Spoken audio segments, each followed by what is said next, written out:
This week on Blip, we've got co-founder Dina Kaplan and a special interview with the founder of Rooster Teeth.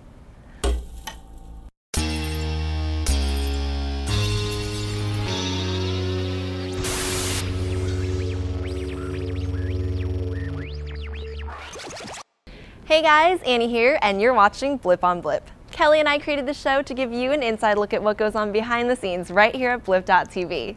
I'm back in LA for the week, and let me tell you guys, they don't call California the Sunshine State for nothing. First up on today's show, we've got Dina Kaplan. She's one of our original co-founders of the company. So I'm sitting here with Dina Kaplan. She's one of our co-founders of Blip. Thank you for being with us. It is a pleasure. My first Blip on Blip. This is really cool. Oh, you were the original Blip on Blip. So. The first of the new Annie, of the awesome Redux Annie, version Redux extended Annie dance remix Blip on Blip. Awesome. So you were one of the founders. What was your background before you helped co-found Blip? Yeah, it's not quite as good as Charles Hope with the sausage factory, the kosher sausage factory background, but I definitely had an unusual background for what we're all doing. I worked in the White House for a few years. I'd worked on a presidential campaign, and then we won, which surprised all of us, including the candidate.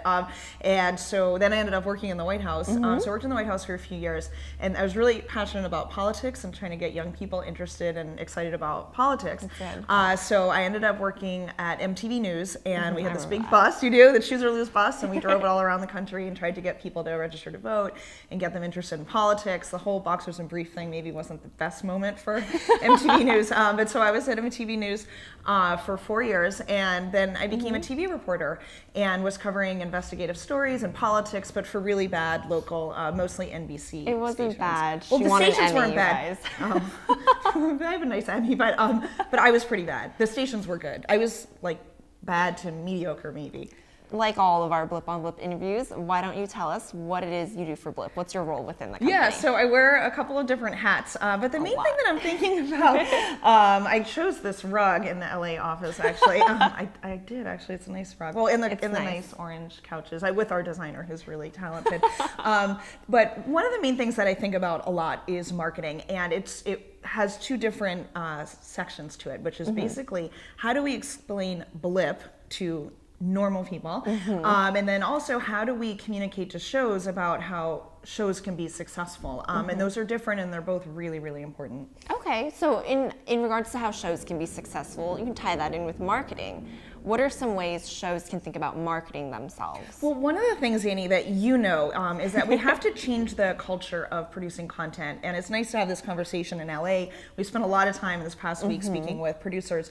There is this belief in LA and the Hollywood world that if you're really talented, you should just get a check. Like, I don't know what they're thinking, like, I'm talented someday, Ed McMahon's gonna show up with a check. And for many years that did happen. If you wrote a great script, you would get a check. If you're a really talented actor or actress and you would appear in something and do your craft, you would get a check. With web shows, it doesn't work that way. What you need to do is think about your show as really being a startup, like an early Blip, and half of your job is to produce a great product. We have to do that at Blip. We have to have a product that works. But the other half of it is marketing and building up an audience.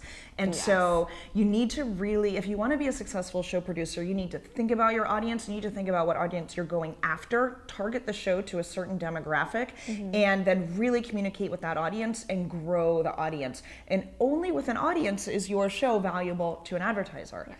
Again, awesome sage advice from our Dina Kaplan right here. Thanks so much for taking the time. Thank you, Annie. All right, see you guys. While in Austin for South by Southwest, Kelly caught up with Burnie Burns of Rooster Teeth. Rooster Teeth produces the wildly popular web series Red vs. Blue. They're just now starting their 9th season, which is amazing. Let's see what Burnie has to say. Kelly Sutton here from Blip TV. I'm standing with Burnie of Rooster Teeth here down in Austin, Texas. Hello. I was down here for South by Southwest and decided to interview Rooster Teeth. So we're going to talk with Burnie a little bit about like the early days of Rooster Teeth, how far they've come. We're actually standing in their studio right now, which is this still technically Austin? Yeah, we're technically in Austin. Okay. In Texas, things tend to be spread out a little further, so we're about like 5 or 6 miles from downtown. Yeah, you're not like living on top of each other like we are in New York, so. No, yeah. We actually had an office downtown the last time you came to visit, and that was more of like a post-production studio. We're all crammed in one space, but we wanted to find a place where we could actually do some live-action productions. Yeah. Yeah, so you've been, so Rooster Teeth started in 2003. Right. 2002, 2003. Out of, you were saying, your bedroom. Right, well, it actually came out of a different group where we were a website. We were a gaming review site called Drunk Gamers. Okay. And so we did that for a while, and the whole purpose of that website was to drink and play video games and do reviews. Yep. And we were hoping to get free video games from video game companies, but they didn't really see the value of drunk people reviewing their games. So we got one game in 3 years. And then I was my partner, Matt, my business partner, Matt, we had made some independent films in college together. And all those guys went off to LA. And we made a feature in college. And that's tough. I graduated with a degree in film. Features are tough. And it was film. I mean, this is, I'm a little bit older, so it was actually 16 millimeter film. And this was like after, late 90s when the independent film scene was kind of like coming down a little bit from the mid, like Rodriguez, Tarantino days. But we still had that idea that anybody can make a film, take it to a festival, and set the world on fire. Which you can do, but it's hard. It's tough. It's really tough. And so we were in the process of like taking that film around to festivals and shopping it around. They went out to LA to get gigs, and I was the computer guy. And they were the film guys. And so I stayed in Austin, and Austin is a tech town as well. And while they were out there in LA, I was trying to find something to do, started making this Drunk Gamers site with my net friends, and then just kind of stumbled on making game videos and then doing stuff with that, and then turned it into a narrative thing. We had never seen anything like it before. We didn't know what machinima was, which is what Red vs. Blue is called. And so we started doing that, and it was amazing. We spent a year trying to shop that film that we had made, but we made one video, put it online, and within 12 hours, before I could call Matt out in LA, he'd already seen it. Pretty cool. So at what point, or it might have been very early on, did you think like, oh my gosh, we're onto something, we really need to pursue, I guess, Red versus Blue and turn this into like a full-fledged business?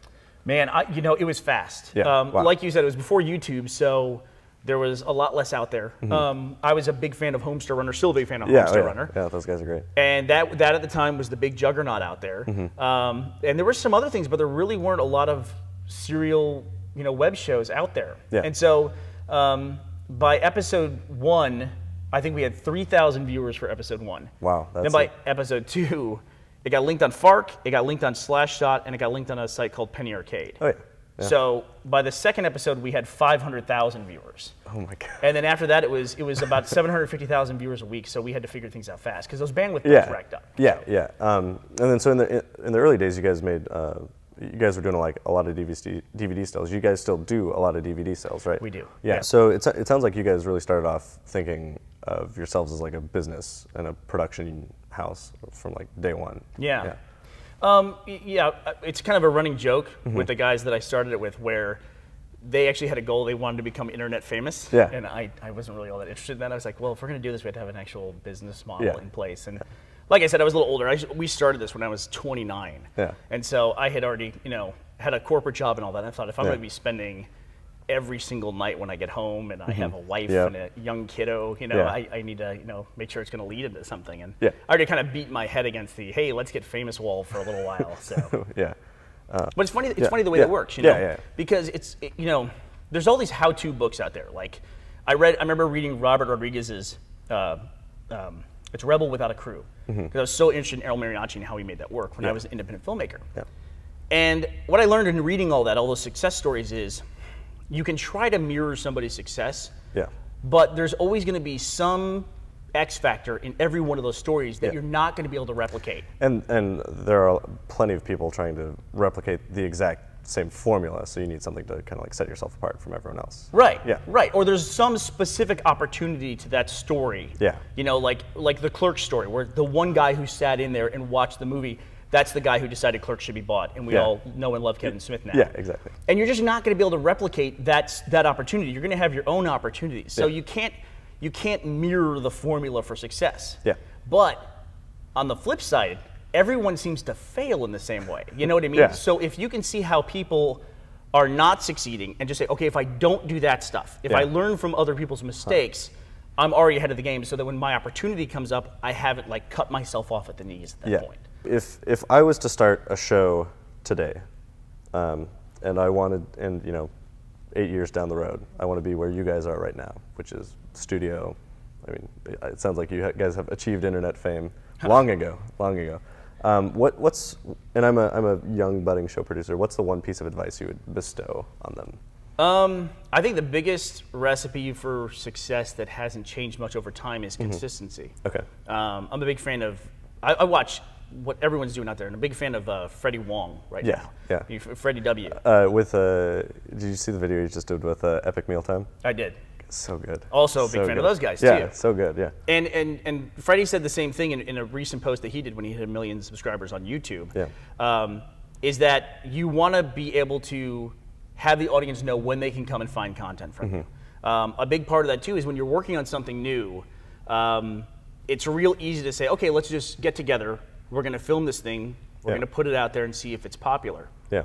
If you do that, and it turns out to be really popular, then you're up against the wall of, well, when is the next one coming out? Yeah. How are we going to capture this audience before they just escape back into the ether, as they will? Yeah. And then they won't know when to come back or even how to find you or where to find you, you know?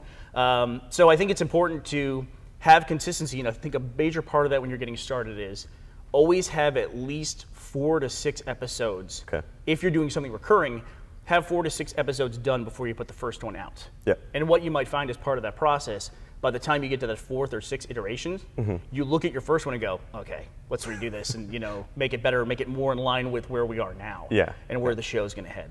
Cool. Great. Well, Burnie, thank you very much for taking the time out of your day to chat with us. Red vs. Blue, season 9 is coming out very soon. Yeah, it'll be out this summer. The trailer's online when you're watching this right now, so go over to roosterteeth.com. Yeah, you can come to redversusblue.com or roosterteeth.com. Great. Burnie, thank you very much. Kelly, thank you very much. Appreciate it. Yeah. Thanks so much, Kelly and Burnie, for taking the time to do that interview for us. If you want to check out the trailer for Red vs. Blue's 9th season, head on over to roosterteeth.com. That's it for this week on Blip. You can catch us next week and every Tuesday after that right here at the blog, 1 p.m. Eastern, 10 a.m. Pacific. Have a good one, guys. We'll see you next week.